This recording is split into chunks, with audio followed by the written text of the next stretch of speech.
Sri Gurubhyo Namaha. Welcome to our 50th Saturday online Kashmir Cultural Heritage Awareness Series. Today's prayer is going to be by Srimati Kamakshi Kalyana Sundaram. Kamakshi Kalyana Sundaram is a disciple of Padma Bhushan Sangeeta Kalanidhi Madurai Sri T.N. Seshagopal. She has been performing for more than 25 years in India and the United States. She has been teaching Carnatic music for over 12 years in Connecticut, USA. She is a graded artist of the All India Radio and has won several awards. She is a music composer, producer, and owns a YouTube channel, Jagati Kriti, and encourages students in the USA by including them in her compositions. She is joining us from Connecticut, USA on a Saturday morning.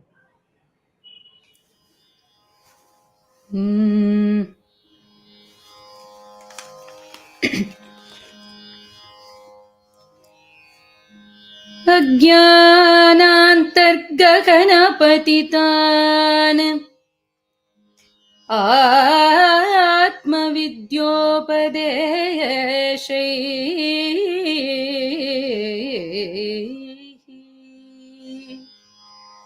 अज्ञानान्तर्गहनपतितान्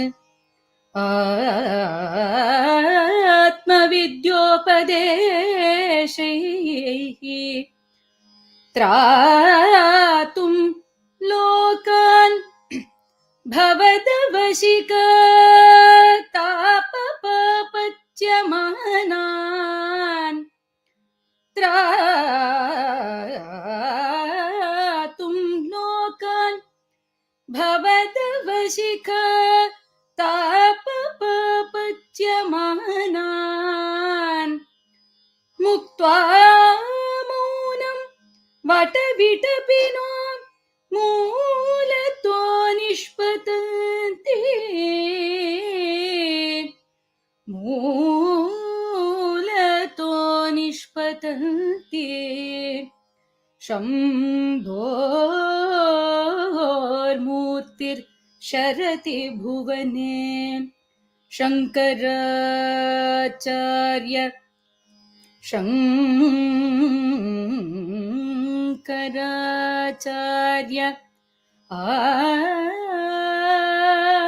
आचार्य शङ्कराचार्य रूप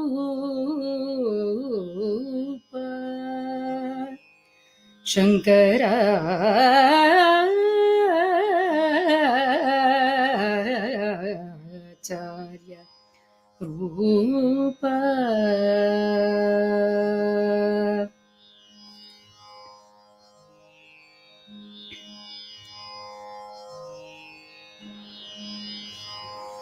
Thank you, Kamakshi Kalyan Sundaram. Thank you for joining us today. Thank you, my pleasure.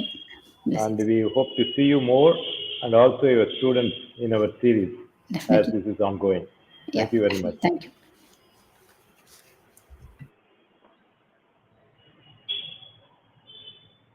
Today's lecture will be by Col Tej Tikoo, PhD, and the topic is Historical and Cultural Dimensions of Kashmiri Pandit Exodus in 1989 and 90.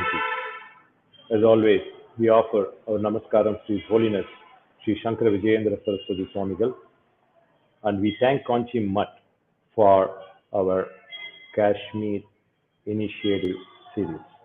Kanchi Mutt has always been in the forefront, modestly working with the sole aim of national integration, spiritual enlightenment, and preserving the uniqueness of Kashmir, as Kashmir is our cultural heritage.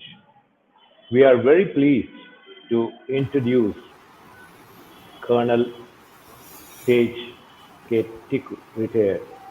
He was born in Srinagar and is schooling and college from over there. He was commissioned in August 1979 in the Naga Regiment, one of the elite infantry regiments, besides having fought the 1971 Indo-Pak War on the Eastern Front, now Bangladesh. He has served extensively in counter-insurgency environments in Nagaland, Manipur, Assam, Punjab, Sri Lanka, and later Jammu and Kashmir. Besides having had a stint in Siachen Glacier, the world's coldest and highest battlefield, he was also an instructor at the Officers Training Academy, Chennai, and Senior Command Wing of the Army War College, MHOW. He is MSc Defense Studies from Madras University and did his PhD in 2012 from CCS University, Mirror. He is the author of Kashmir, its Aborigines and the Exodus, a much acclaimed book dealing with Kashmir issue and forced displacement of Kashmiri Hindus from Kashmir 1989 and 90. Being a displaced Kashmiri Hindu himself, he brings to bear upon the subject his perspective based on his intimate knowledge and personal experience. After retirement from the army, Colonel Tikoo has devoted over a decade to community activism. We welcome Colonel Tikoo and thank him for his time and joining us today. I found that Colonel Tikoo speaks a little bit of Tamil, but today's program is going to be in English. Welcome to you, sir, and please take over. And Colonel Tikoo has also asked me to advise that he welcomes more questions from the viewers. So we will keep that towards the end. Please post any question you want. He said he's prepared to answer any type of question. Over to you, sir. Thank you, Shankarji. Vanakkam. At the outset, I send my namaskar to you and Kamakshaji, who gave a wonderful rendition of the puja. It was just soul stirring. Thank you so much, Kamakshaji. I thank you very much for giving me this honor of speaking here. And more importantly, because it is being done by Kanchi Kamoti Peetham, I bow at the feet of Shankaracharya ji, Saraswati ji, and it's such a tremendous what initiative, because many millennia ago, when Shankaracharya ji traveled all the way to Kashmir, to Sharda Peeth, and you have, with such dedication, try to re-establish those connections despite passage of so many millennia. And it's a tremendous initiative. I am truly honored that you have asked me to speak on a subject which deals with Kashmir, on certain issues. I will speak about Kashmir and the subject that has been given to me. Uh, but I would more prefer if people ask questions, and I am prepared to take on any type of question that people might want to clarify. And these will be my views, having been born and brought up in Kashmir, having served there for many years, and then having been involved with it, becoming a displaced person, having worked with people who were part of the exodus. So I would have rather preferred if I would answer questions. Nevertheless, we'll keep part of my time for those questions, as you rightly mentioned, sir. Now, cultural and historical dimensions of Kashmiri Pandit exodus. We have to first understand what is Kashmiri Pandit, and what is his historical, what has been his history from the time that they came to be mentioned, not just as Kashmiri Pandits, but even the ordinary people of Kashmir, and we call them the Aborigines of Kashmir, right till the time this exodus took place. First of all, I'm sure many people must have already mentioned about it, that at the Kashmir has been fortunate enough in having a recorded history for many millennia, uh, starting with Linmar Quran about 600 years, 6 centuries back, And then Kalhana wrote it in 1148. Then Jona Raja, Shivara, Suka, and many other people brought it up. This is one of the rare places on earth where there is a recorded history of people, of events, of rulers, of rajas, of maharajas, and what happened there during all these years. Therefore, when we talk of Kashmir history, it is not something that is being brought out of somebody's hat, but it is recorded history. It is there, and these recorded events have only been reinforced by other people and have never been questioned. Now, as far as Kashmir history is concerned, let's get one thing absolutely clear: that how is it that a land which was Buddhist Hindu mixture and subsequently completely Hindu till the beginning of 14th century now is today a completely devoid of Hindus, and there is just a sprinkling of Kashmiri Pandits there now, and that too because of the fact that they are out of sheer compulsion. Now, how is it possible that the whole valley, which was once completely inhabited by Sanatan Dharmis, is now today devoid of it? Now, we have learned many things, seen many things, but there are certain issues that we need to understand. First of all, let's see the cultural part of it. Why did why did Shankaracharya ji go all the way to Kashmir, to Sharda Peeth? There must be some reason to it. And the reason was pretty simple, because Kashmir was the fountainhead of many things that pervades rest of the country as far as the Hindu culture, Sanatani culture, and its philosophy is concerned. Whether it was in terms of uh, religious traditions, whether it was in terms of philosophy, whether it was terms of music, dance, drama, aesthetics, large part of it that we see today in India came from Kashmir. And it was for this reason that Kashmir during Shankaracharya ji's time was a seat of knowledge, was a seat of debate, was a seat of exchange of ideas, and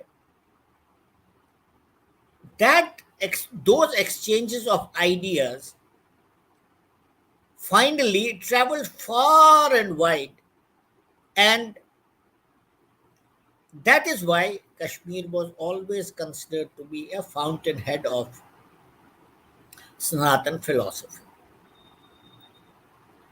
We have heard of Sharda, the name of Saraswati. It's another name of Saraswati. How people would go there, and that was the place where the ultimate knowledge and ultimate qualification was authenticated. Now, coming all the way from there, we know that generally the Nilmat Purana or Kalhan story says that thousands of years ago there was a Kashmir was a valley and it was full of water, and it was called Sati Sar. Sar means a big, huge lake, and Sati is the name of Parvati, another name of Parvati. So it was her abode. And then we know that how the legend goes that the water was drained out from there, and once it was drained out, then around the same time it appears scientifically there are lots of studies going on that Saraswati river also dried around the same time, because the water started going from at Baramulla, it went through, and perhaps it even took in its the force of water was so huge that it rolled through Mohenjo-daro civilization, took it away. But the point is this, that Kashmir Valley at one time was a huge lake. And finally, around the same time when Saraswati dried up, the people living on the banks, the Saraswat Brahmins, they got dispersed all over the country, and one batch came to Kashmir. And it is they who then settled down with the local peoples, whether they were Nagas or Pishats or others, and intermingled. And it is said that Kashyap Rishi also traveled there, though he was in Khankal at that time, and there were 9 total Maharishis who came there and settled down there, and that is from where all the philosophy then emerged, and slowly the as far as the historical evidence is concerned, Kalhana starts with, though there is a Ashoka, we know that Ashoka ruled there, and Kanishka held its huge Buddhist council where certain canons of Buddhism were formalized into writing, and this is a recorded history, and this is established now. Kanishka, who was ruling complete Afghanistan, had held that conference in Kashmir at a place called Harwan, and from where a lot of Buddhist literature flowed, and many people went as monks, and not just to rest of India, but they traveled to Tibet, and from there to China, and that is how Buddhism spread in all those places. And slowly, as time went by in rest of the places, then the first century, second century, third century, fourth century, like that, and the Sanatan Dharma re-established itself. But there was it was not some kind of a violent takeover. It was a mix of the two, and a syncretic kind of a philosophy that developed, and that is why you see that Sanatan Dharma there. If you see that non-violence has always been part of that cult, and slowly all this thing came up, and the Kalhana starts from Gonanda one dynasty. uh, Gonanda one was a king who sided with Jasaranda in Mahabharata war, and then he got kindly killed. And finally, to cut the long story short, after Gonanda one, then Gonanda two, and like that story goes on. But there is not much description about 45 odd kings. Finally, we come to some important ones which I want to tell you, because many people think that, unfortunately, what has happened, that Kashmiri history, like much of Indian history, has not really been presented in the manner that it should have been, because for whatever the reasons I do not know. But let's see some of the kings who were in Kashmir. For example, Lalitaditya. Let's talk about Lalitaditya. Lalitaditya Mukta Pida, he was called. And Lalitaditya came to power. He was born at the turn of the centuries, 8th century, 700 something. And then he came to power in about 724 and ruled for almost 39 years. And it will come as a big surprise to everyone that an emperor who, for the first time, much against our history. I mean, because India has never had a history of going out and conquering another. See, that's why I'm saying much against our accepted history. Was the first emperor, first king actually, who went outside Kashmir. And he went outside Kashmir because he did not want anyone to threaten Kashmir. As you know, around 700 and between 712 onwards, Muhammad bin Qasim had already landed in Sindh, and he was pushing north. And you know that by about 24, by the time Lalitaditya came to power, he was already pushing north, and much of Punjab and Sindh of the olden days, not the present one, the olden days, which is now part of Pakistan, had already become Islamic. Therefore, Lalitaditya, what he did was, rather than waiting for him to come, he went out of Kashmir and started defending his territory by posing a threat to them outside the valley. And in this manner ensured that Qasim's son, Junaid, who was violently moving ahead with great ferocious speed, was not able to reach Kashmir, and that's how they were presented. And whereas the whole northwest of India had by about the 1001 become Islamic. Kashmir remained Hindu till the beginning of 14th century. So there must have been something in the kings there. So Lalita Ditya not only ensured the protection, actually the safety and security of Kashmir, he was one of those soldiers, statesmen who went out. And some historians have written that, though not much is known, except Kalana has written something in Raj Tarangani, but many other historians have not really had time to research on it because he was a forgotten character. But we'll be surprised to know that his empire, at one stage, when it was at its peak, when it was at its zenith, started from Iran and went all the way to Assam, from west to east and north, part of China. Tibet, in any case, was part of it, part of China and Central Asian territories, all the countries that we know today as Turkmenistan, Azerbaijan, Kazakhstan, Afghanistan, all these countries, right till Vindhyas, had become part of Lalita Ditya's empire. But unfortunately, he is an emperor who is not even talked about. And it is not just that he was an empire who was an emperor who only captured territories. No, he was an architect. He was a lover of music. In his time, dance forms became popular in Kashmir. He was a great architect.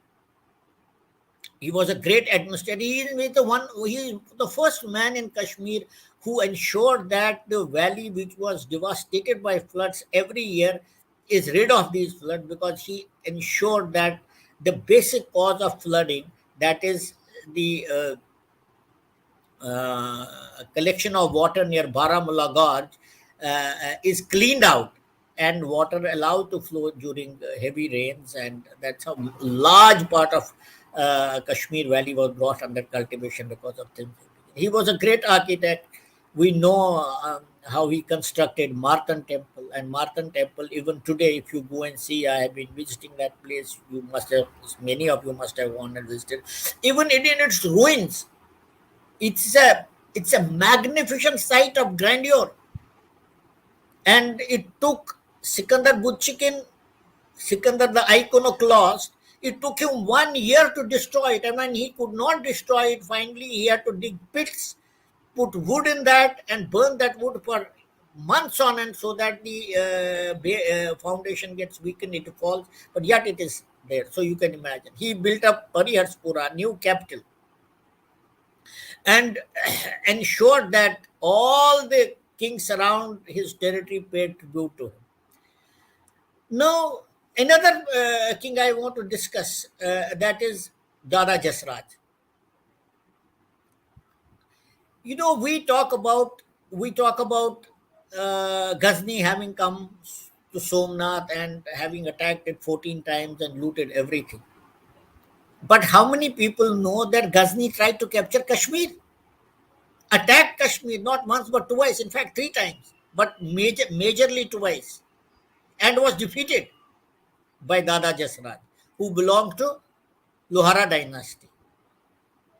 Somewhere around 1015 and 1025, two attacks came.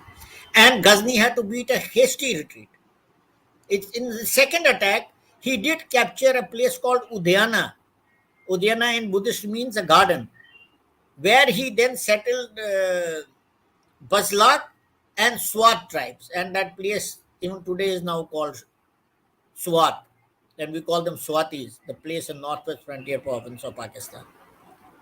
And many of us do not know about this. We think that Ghazni came, looted, we were divided, we never put up a fight, but that's not true. He was defeated twice and had to beat a hasty retreat. And what is even more important, Dada Jasraj had the courage. He went all the way to Afghanistan, went inside Ghazni's palace, and killed his father, Sabuktagin. And Ghazni would never have attacked Kashmir. He knew that this emperor is very powerful. But to take revenge on Dada Rasraj, he attacked. And it is a fact that during the second war between Ghazni and Dada Rasraj got killed, but he ensured that Kashmir doesn't fall. And it is only after that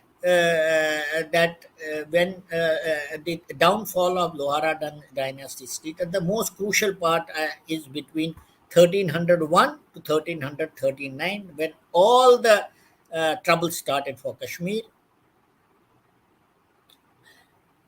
And there are three reasons for it. How is it that such powerful Hindu kingdom, which did not allow itself for 300 years to fall to the Islamic warlords, fell to Muslim. And I would also, before I say that, let me also mention that no Arab conquerors came to Kashmir. No one attacked, like Gori attacked here, or Afghans came here, Babur came here. It did not happen like that in Kashmir. In Kashmir, it happened because of our own Hindu faults, which have been historically there. And these are, firstly, our magnanimity, second, our division, and third, cowardice. These three things ensured that Kashmir becomes totally Islamic, because once they got a foothold, then proselytizing started. When proselytizing was opposed, they used enormous violence, and the Hindus were systematically killed. In the meantime, let me give you a little brief. What happened in 1301? There was Rinchen was a Buddhist prince whose father had been killed in Ladakh, some say Tibet. And his father was killed and he had to run away from there. He was given a place near Baramulla to settle down with his people. It was a magnanimous act by Ramchandra. Ramchandra was the commander-in-chief and the prime minister of the valley. And he had the gumption to attack Ramchandra. Once he was badly defeated and beat a hasty retreat, but Ramchandra did not follow him. So after some time, Rinchen extended a friend of handship and invited Ramchandra and all his people for big feast. When Ramchandra and his party reached there, his troops disarmed the troops and asked only the king to come, Ramchandra to come inside. And there his bodyguards and he were killed. And Rinchen with his troops attacked Kashmir. Ramchandra's daughter Kota Rani took over and fought him, but by then it was too late. And that is how he married Kota Rani. And then Kota Rani's husband, he showed tremendous cowardice, Suhadev, because Chinese Dulcha, Mongol, actually Mongol Turkic, one invader came with 70,000 troops and destroyed everything in Kashmir. But to cut the long story short, that is how the Hindu kingdom there became weak. In the meantime, some Muslims like Shahmir and other people had been given place there, had been given certain jagir, some land, and they slowly became powerful. They indulged in proselytization and they destroyed everything of Hindu, particularly the Sultan Sikandar, who was called Sikandar the iconoclast. He destroyed all the temples, whatever he could lay his hands. Then there was Shamsuddin Araki and things like that. And in the meantime, there were people who came doing proselytizing through Sufi order, whether it was Shahamdar, Mir Muhammad Hamdani, or his father, Muhammad Hamdani, and then Simnani and Bulbul Shah and those people. So all these things finally led to the creation of a Muslim state. And unfortunately, your Kashmiri Pandits who were not willing to convert had So many of them were killed barbarously, ruthlessly.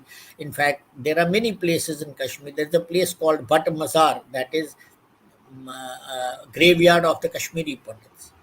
There are places where mounds of thread which Kashmiri Pandit wears were destroyed.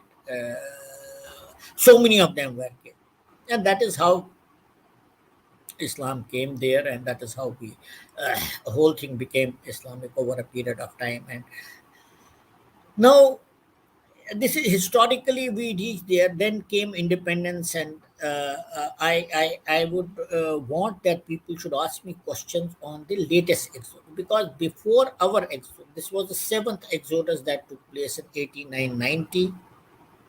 Before that, six exoduses had taken place, because Kashmir Sultanate finished at around 1586, and they had played merry hell. By then, three exoduses had taken place. Then the Mughals came, and during Mughal period, though Kashmiri Pandits had a respite till Aurangzeb took over. So for those 200 years, 1600 to almost 150 years, Mughals ruled there, and during Aurangzeb's period, again there was an exodus. Then Mughals were replaced by Afghans, who ruled for almost about 50 years or so. And till then, six exoduses had taken place, and Afghan period, by far, after Sultan Sikandar, Afghan period was by far the darkest chapter in Kashmir history, when whatever was left of Kashmiri Pandits were completely destroyed.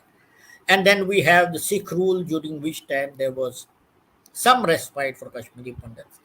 And we had a Dogra rule. Again, Kashmiri Pandits could propagate their religion, not propagate, but at least carry out their rituals, and go to the temples openly. And after that, there was independence, and that there was the next exodus in 1989-90. Now, I will not touch upon this exodus of 8990. You can, because it's a huge subject, and I'm not sure whether it is right for me to indulge in a monologue. I would want people to ask me specific questions, so that I can answer specific questions, so that we stay within the time. Now, culturally, as I have explained to you, I would only briefly mention the one of the greatest icons of culture, which I think I need to touch upon. That was Laleshwari. Laleshwari's works, verses, are she was one of the biggest cultural icons that Kashmir has ever produced. And she was an ordinary Kashmiri, married but mistreated by their in-laws, and she had to finally leave. But she was she had internalized the teaching of Kashmir Shaivism. And Kashmir Shaivism, again, is a huge subject, and thereby it came in around 9th century onwards, and flourished by about 11th century, when great masters like Shem Raja, Abhinav Gupta, they formalized it, and it's a philosophy that has traveled worldwide. And again, it's a huge subject. The fact is this, that Laleshwari represented the crux of this, and she was one person who spoke in Kashmiri language, and her works, verse sayings, are so effective that even our mothers would recite them sitting and talking to each other, because they touch the very fundamental life of Kashmiri, not just Kashmiri Pandit, because what she said was applicable across the board to everyone, including the Muslims. And this work was then carried forward by his younger successors, Nundarishi.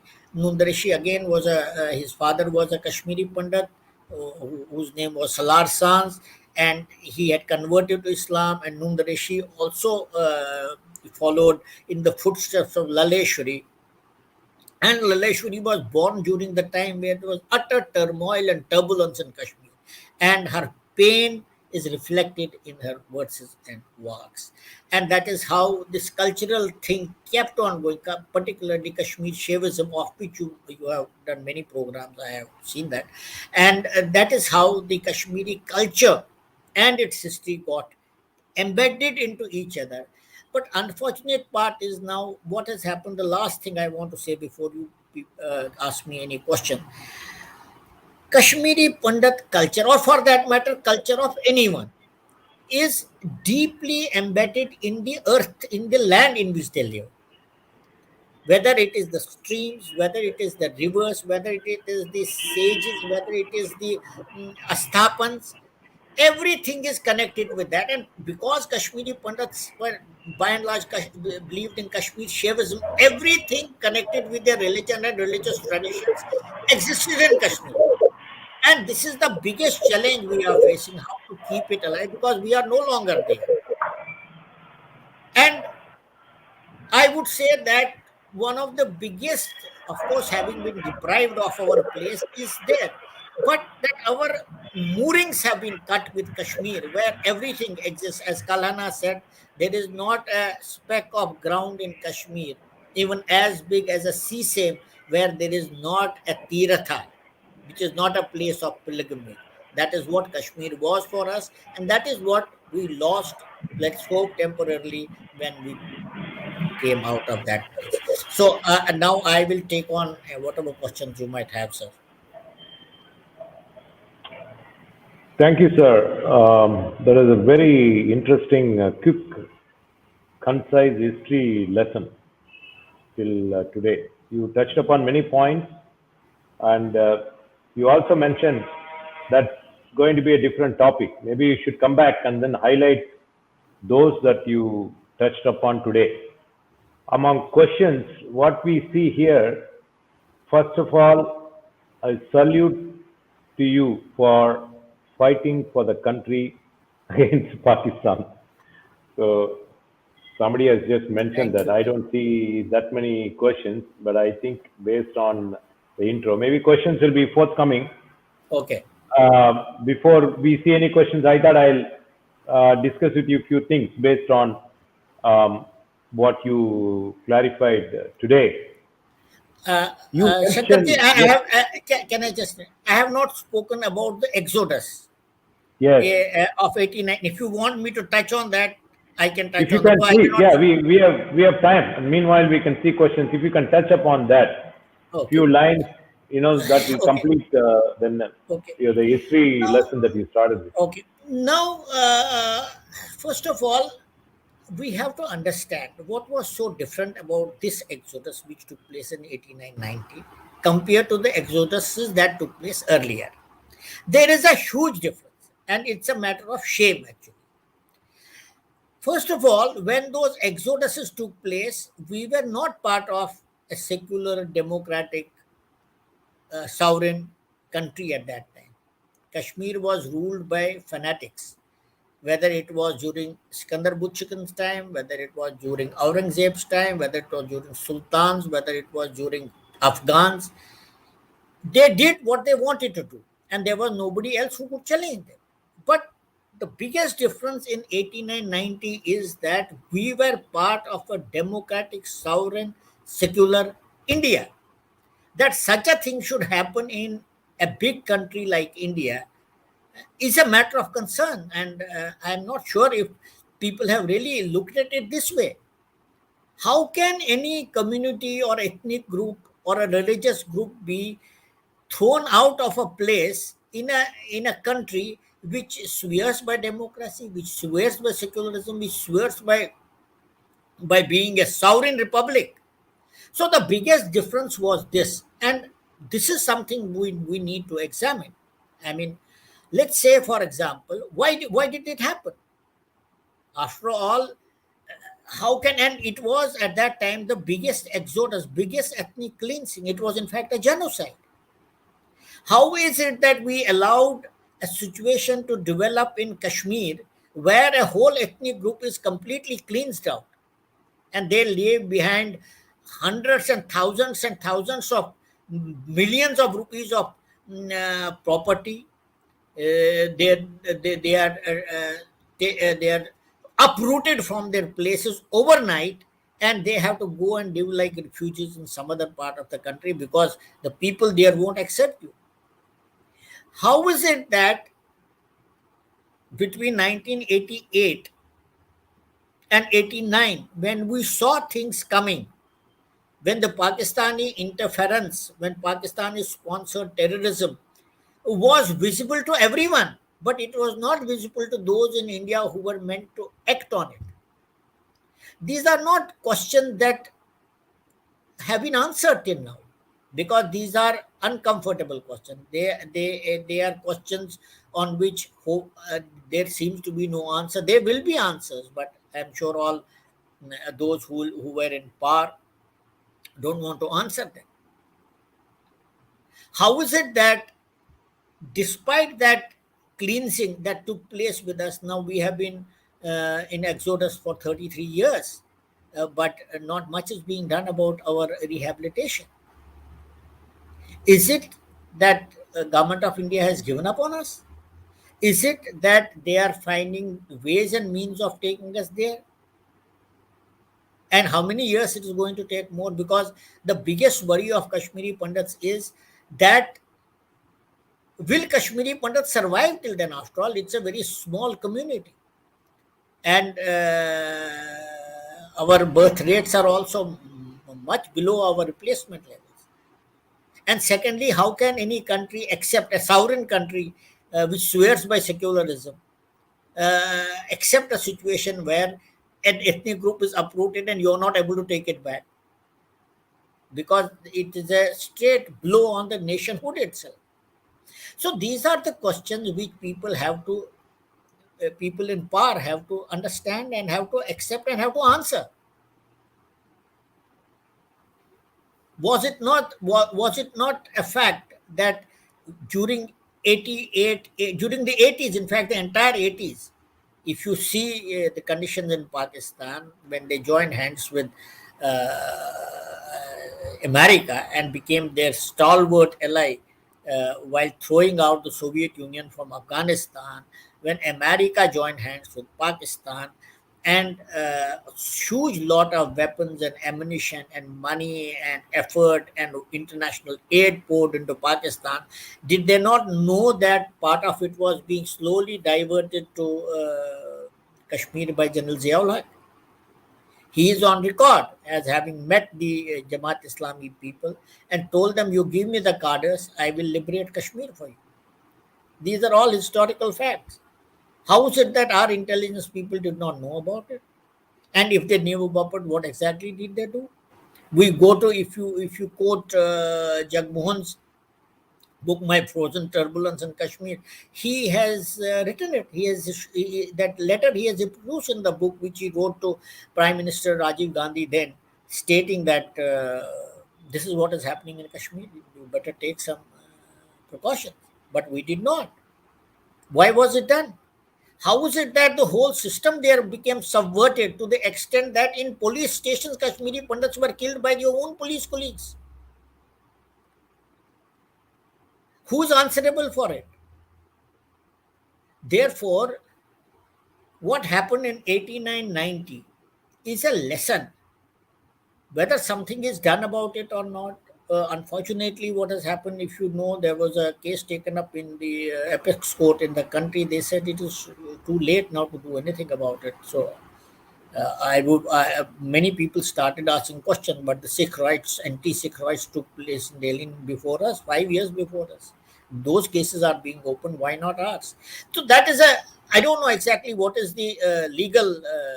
There must be some legal provision under which they said this. I don't know, but a common man will think, a common Kashmiri Pandit who has been living outside and having lost everything in Kashmir, it is very natural for him to ask these questions. And therefore, someone has to sit down and answer these questions. I would like, in fact, another point I would like to touch upon here is that unfortunately, for many years, those very people who were responsible for killing Kashmiri Pandits were feted in Delhi. It is only now that some of them have been put under arrest and they are being made to answer for whatever they did that time. But Kashmiri Pandit issue is a live issue. It will not die. As long as Kashmiri Pandit lives, even one person, he would like to go back to his place. He would like to reclaim his place. So these issues concerning the exodus, latest exodus, have to be addressed, and it will continue to remain a live issue as long as even last Kashmiri Pandit lives.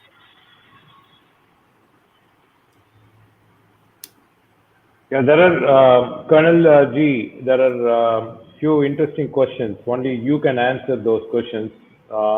Before that, I see one interesting question which I'm going to display to you now. This is from Luca Giovanazzi. Luca is an Italian and he has visited India many times, an engineer by profession, known to me, and he has been watching all our programs. Look at the question he is asking. We cannot blame him. Is Kashmir today part of India? Okay, now let me tell you, firstly, after the British left India, how did India become and how did Pakistan become? First, we have to answer that question. British were ruling India till 1947, August 14. Now, there were two parts of India at that time. One was the states and one was the province. The provinces were ruled by the British directly, that was called British India. And the states were ruled by Rajas, Maharajas, kings, Nawabs, and others. They were ruled directly by the kings under the suzerainty of the British. And the provinces were ruled directly by the British. So let's understand this difference. When Britain decided to leave India, and Britain had decided to leave India in 1948, but for various reasons, they brought the date forward to 1947. There is a story about it. It is given in my book, but it is too long, so I'll cut that part. In British Parliament, they passed a resolution called Government of India Independence Act 1947. According to this Government of India Independence Act 1947, the provinces they were supposed they had in 19 before the 1947 elections were held locally, and they had their assemblies functions. So the assemblies passed a resolution whether they should go with India or Pakistan. In the states, this power was given to the Raja, to the king, to the Nawab, to decide whether he wants to go with India or he wants to go with Pakistan. At three places there was a problem because the king was a Hindu, majority was a Muslim, or a king was a Muslim and majority was a Hindu. This happened at Junagadh, Hyderabad, and Jammu and Kashmir. But the power had only been given to Raja as per the Government of India Independence Act.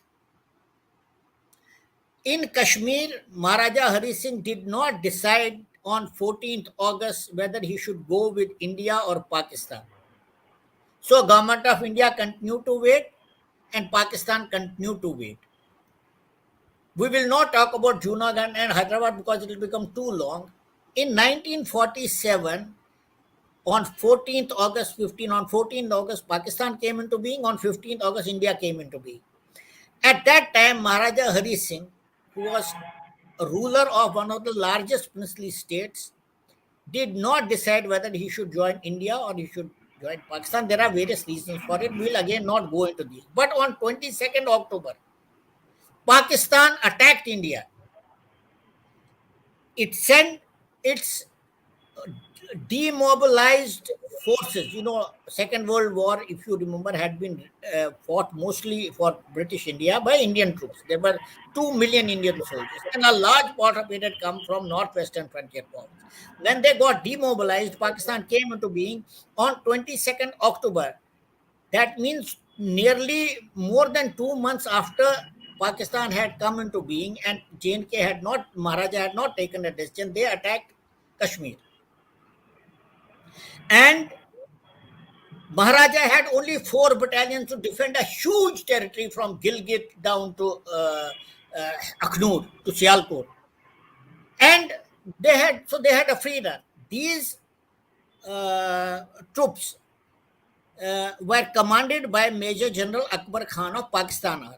All the weapons were provided to them by Pakistan Army. Their lower level from platoon onwards, till the battalion, till the bigger formations, all the commanders were provided by Pakistan Army.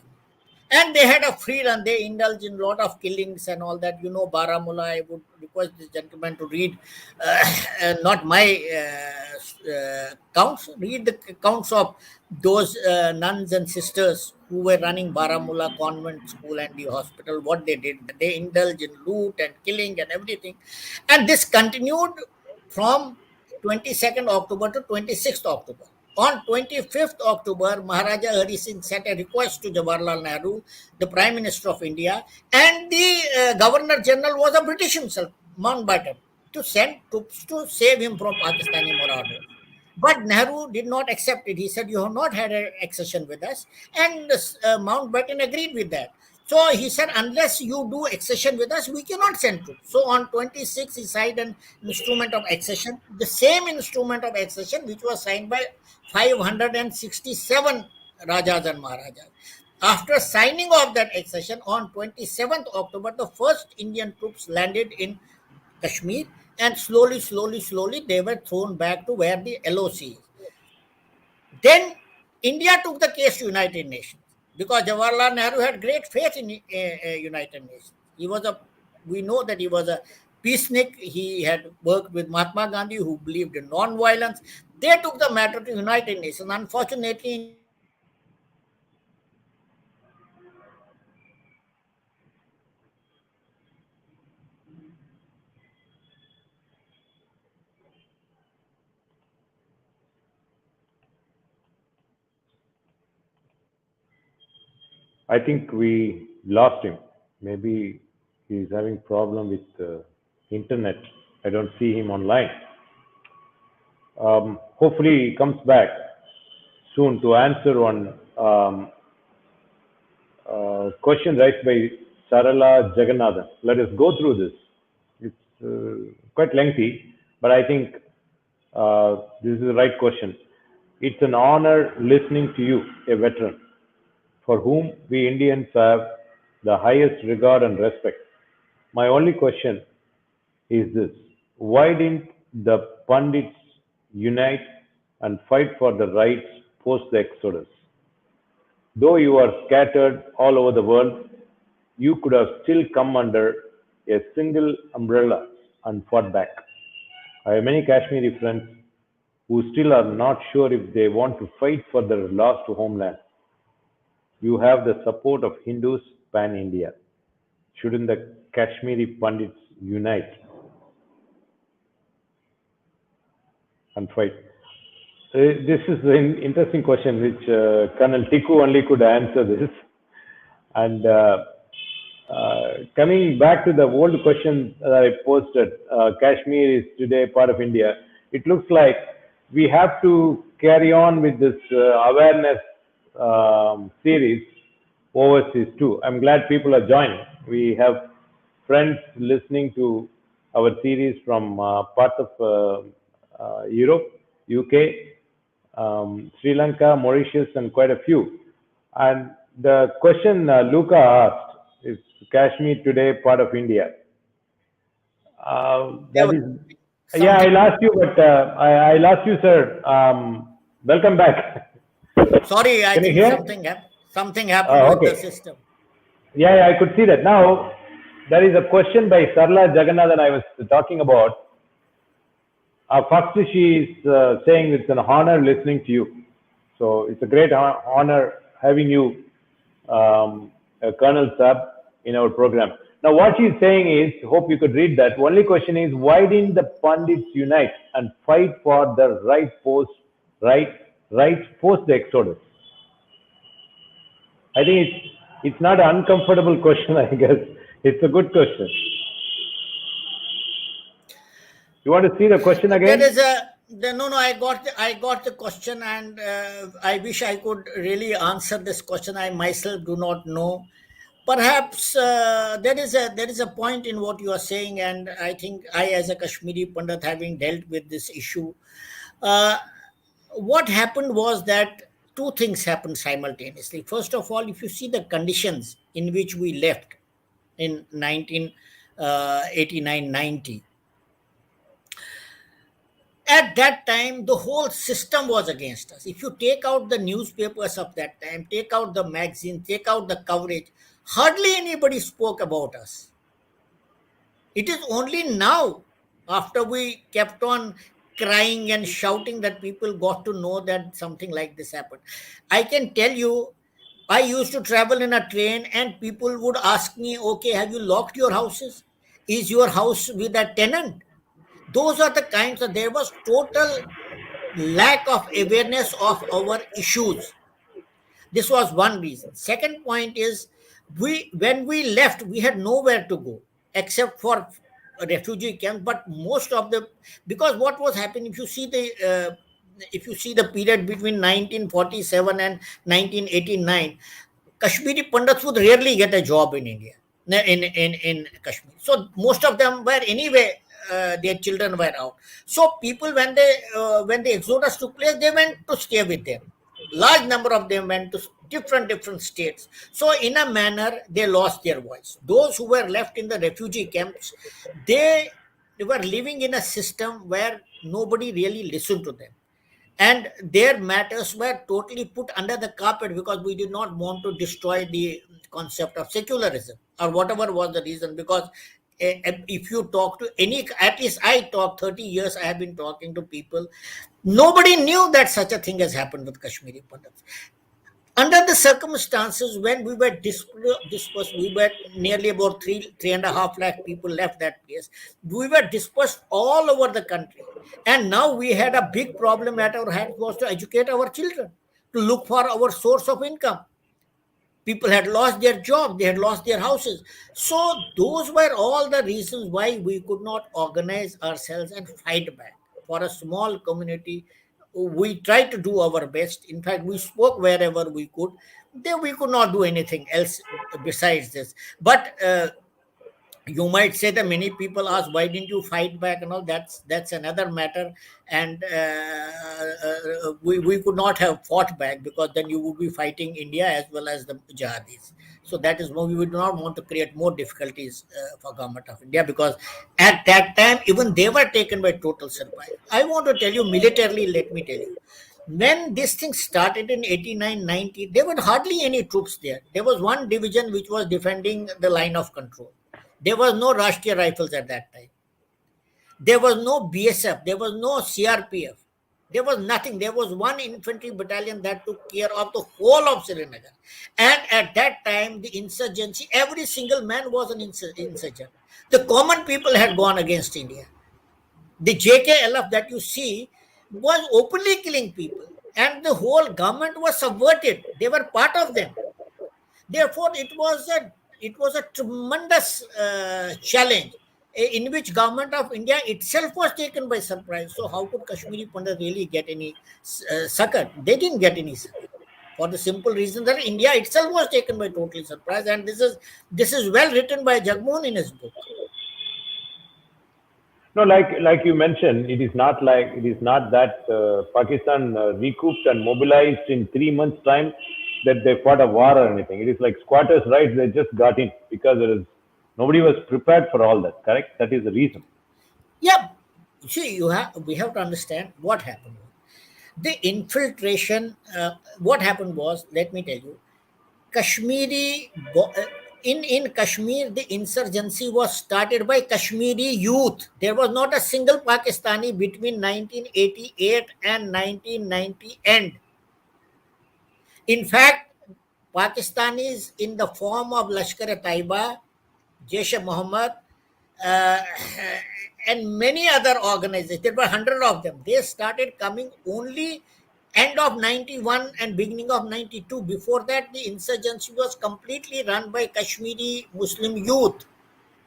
And they had been going across to Pak. There was a saying, Yapor Apor.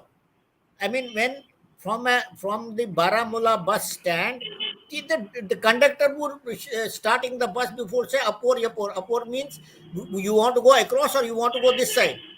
That was the kind of openly it was being said. So Jamaat Islami had been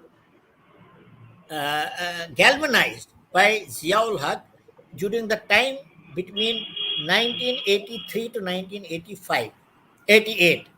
And they were given the responsibility of sending people across, being received by Pakistan. They had created nearly 47 training camps in POK and Punjab. There they were trained. After 3 months training, they were pushed back into India, and everyone knew it in Kashmir. Government of India was also told about it, but they did not do anything about it. As far as the line of control is concerned, it was hardly occupied. There were so many big gaps, and you have seen line of control. It is so difficult area. There are jungles, streams, huge mountains, and BSF was deployed on that. There were not so many troops, so these people went across, got trained, and came back to India, and that's what they did. That they started killing people. Initially, they killed anyone who opposed them, and nothing could be done because let me tell you, people in Kashmir thought that within 3 months we will become an independent state. You could talk to anybody, he would say you in 3 months we will be an independent state because India was not visible anywhere. It is only later that India started realizing the problem and they pumped in troops, raised Rashtriya rifles, put in more additional units of BSF, and that is how we started fighting them. No, I'm coming back to Sharla's point. There is unity today. You have several organizations, thanks to internet and media. We are able to discuss all that, and things are changing slowly. And Kashmiri Pandits are more united today than before, thanks to the technology today, right? Yes. Yes, absolutely. There's no doubt. And our demands are very clear. It is for government of India to do what it because it is not in our hands. It is in there. We have made our demands very clear. Let government of India come out with a stand and say we will do A, B, C. That's it. But we have not heard anywhere that government of India has started thinking about resettling us. Though we hope that if ever there is a government which will resettle Kashmiri Pandits is the present government. But till now, we are hoping, we are waiting when such proposal comes, and then we can go back and be rehabilitated there. Now she has asked one more point. From what you say, I understand that it was the locals who were involved in terrorist activities in the 80s. Even now, Absolutely. yeah. Absolutely. The movement, the Tahrik, what they call in Kashmir, insurgency was started by JKLF, Jammu Kashmir Liberation Front. It was 100% based on Kashmiri youth. And one of their leaders, Yasin Malik, is even today alive. It was started by them. And there is a lot of politics in it. You will be amazed to know that JKLF was not completely finished by Indian troops. It was finished by Pakistan. Because they thought that India will start getting into negotiations with JKLF and Pakistan will lose its stand, and that was to grab Kashmir. And therefore, they are the ones who killed them. They created Hizbul Mujahideen. Hizbul Mujahideen was the fighting arm of Jamaat-e-Islami, whose boss was Jilani. And Sayyid Salahuddin, who is living in Pakistan, head of the United Jihad Council, he created Hizbul Mujahideen. And they killed the JKLF people because they did not want that anybody should talk to government of India. So they were not happy with JKLF. So they brought Hizbul Mujahideen. Hizbul Mujahideen was totally based on Islamic principle of jihad. And they wanted Kashmir to join Pakistan. That suited Pakistan. So JKLF was finished by them and Hizbul Mujahideen came. When Hizbul Mujahideen also they did not trust, they brought in their own cadres in the shape of Lashkar-e-Taiba, Jaish-e-Mohammed, like that. No, I think the time is up now. We can conclude now, and I'm going to request you to come back and join us. We have speakers lined up till November, so it'd be nice seeing you again in our program, and you can continue from where you left. Especially, we can talk more about this 89-90 and future plans. What are your thoughts? Yeah, unfortunately, I was replying to he had asked me, is Kashmir part of India? There's something went wrong with the electricity, and I could not answer him fully. But maybe next time, if I get a chance, I I'll will. do so. I Thank will you. tell Thank them. you Maybe very that's much. what people are thinking overseas, with all this confusion. What's going on here? the Yeah, Pakistan narratives is have very been good at different. Pakistan is very good at propaganda, and India has never said that the POK belongs to us. That is the reason. Thank you so much, sir, Thank and you. I'll be in touch with you and have you again sometime soon. Thank you so much. Thank you for having given me this opportunity, Shankar ji. बहुत बहुत धन्यवाद आपका. वणक्कम. Thank you. Thank you. नमस्कार. Thank you, sir. Thank you. We thank our viewers once again for joining us today. And due to lack of time, we couldn't continue. There are a few questions that we could not answer. And based on that question Luca asked from Italy, I think he answered more to that point. Maybe the narratives are all wrong, and that's what most people abroad are thinking about Kashmir issue. Thanks to our awareness program, we'll dispel all those wrong beliefs about what is going on, the propaganda and all that. So continue to join us every Saturday, 7 p.m. We have more speakers lined up and more interesting topics coming up. People joining from different parts of the world now. So we thank Kanchi Mutt YouTube and Facebook channels, Kamakodi.tv, and also Dinamalar. Dinamalar gives great support by giving details of our program almost by Tuesday, Wednesday. If you read Dinamalar, that's in Tamil. It's India's leading Tamil, only leading Tamil newspaper, is covering our events regularly, and we thank Dinamalar and also VDSP for all the streaming support. We look forward to seeing you again next Saturday, same time. Till then, Jai Jai Shankara, Hara Hara Shankara.